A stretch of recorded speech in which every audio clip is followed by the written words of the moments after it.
If you work in a typical EDI team in a large company, you probably spend a lot of time answering questions from colleagues from other departments. One of the great advantages of Lync is that it allows other departments to find answers to their questions themselves.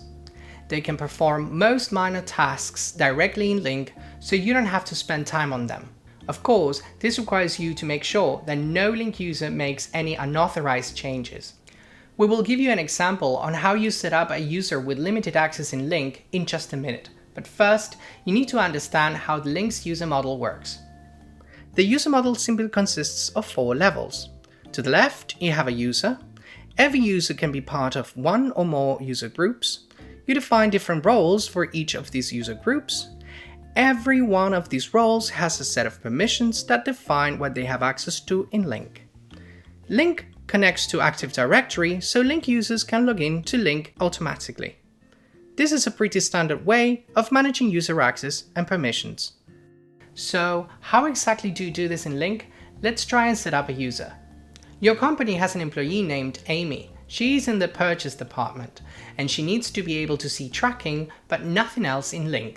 For example, she's not supposed to be able to change the setup of trading partners or recent documents. Let's take a look at how you set up Amy in Lync. You enter Settings and choose Users. Then you click on New User. Enter her display name, Amy, type her email address, pick a username, and choose a password. Finally, you enter the name of your company and you click Save. Now that you've set up Amy's user, it's time to define what permissions she should have in Lync. You define these permissions by attaching her to one or more relevant user groups. In this case, in which Amy just needs access to see the tracking page, she simply needs to be a member of a tracking viewer group. So, we need to set up a group like that. We re-enter Settings and choose User Groups. And we choose to add a user group.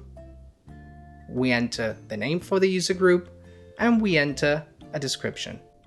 Then, we have to choose the right role for our user group. Sometimes you would need to choose several roles for the same user group, but in this case we just need to choose the role Tracking Viewer. We save our Tracking Viewer group and go back to Amy. We will now be able to see that we added Tracking Viewer group to the list of user groups that we can link Amy to. We add her to the group and approve. Amy is now ready to log in to Lync, which she does here. She has access to 2 menu entries, Tracking, which we just provided her access to, and Settings, which contains all her personal information. We can quickly get an overview of all the things that Amy has access to if we go back to our administrative viewing.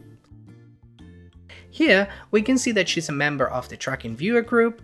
This group has 1 role, the Tracking Viewer role. This role has 6 permissions. It's this easy to set up users and manage their access and permissions in Lync.